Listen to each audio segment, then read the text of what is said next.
We are here in Newark to dramatize the urgency of now. And we are here with people of faith, leaders of faith. We are here with a wide variety of elected community leaders. We are here with the LGBT community. We are here with Mothers Against Gun Violence. We are here with people from all different walks of life to say that enough is enough. We have two simple propositions that we seek support in the United States Senate today.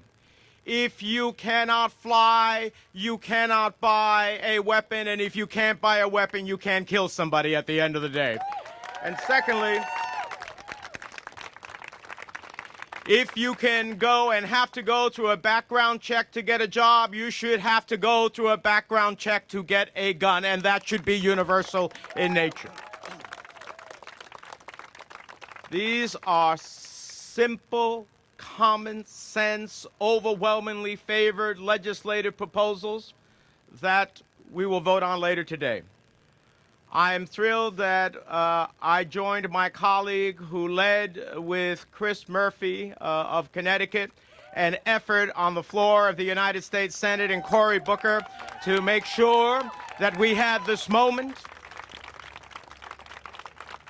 I salute his efforts, but I was reading a national article on the way here, and it suggests that somehow we'll lose today because the intensity on this issue is supposedly on the side of the NRA and the gun manufacturers who continue to be part of allowing this carnage to take place.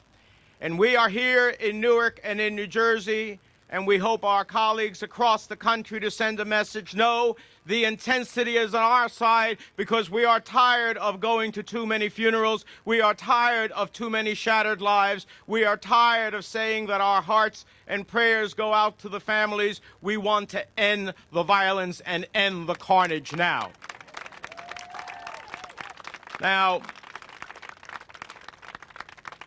I simply cannot understand that we live in a society where there are more guns than members of America, more guns than the number of people who live in the United States. There are more gun outlets to sell than there are McDonald's in this country.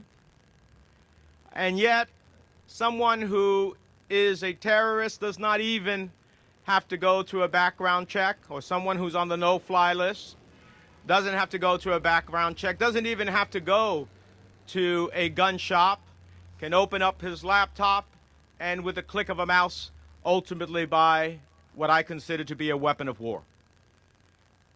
This is not a civilized society that permits the constant slaughter of its people. And while Orlando and the LGBT community and the Latino community overwhelmingly suffered on that day, we are all citizens of Orlando. We are all tired of the violence that takes place in the streets of our city and in our communities every day. And they are not just in the biggest cities that we think of gun violence. We see this gun violence in some of the most placid places in America. It's time to end the carnage. It's time to do something about this. And it is a lack of political will that has allowed this to continue to take place. I hope that we have pricked the conscience of the Senate and that those who truly believe, regardless of the consequences politically of what the NRA might do to them, that they will finally vote with their conscience, that there will be a profile in courage, and that that courage will lead us to a safer community, a safer nation, a more beloved community. And in that respect, I can't think of anybody who has done a greater job at this moment. I have been on this issue for a long time, voted for the assault weapons ban because I don't believe that things called street sweepers and AK-47s ultimately are about hunting or about protecting. And I was thrilled to be in the Congress to vote for the assault weapons ban, which unfortunately expired. I have been the sponsor of eliminating high-capacity bans on magazines that have hundreds of rounds. For what? What do we call something called a street sweeper? It isn't about cleanliness. It's about killing. What's an assault weapon about? It is to create an assault. Well, someone who's led an assault against this concept is my colleague in the United States Senate, and his new addition to the Senate has been a powerful voice to try to end this violence, and that is Senator Cory Booker.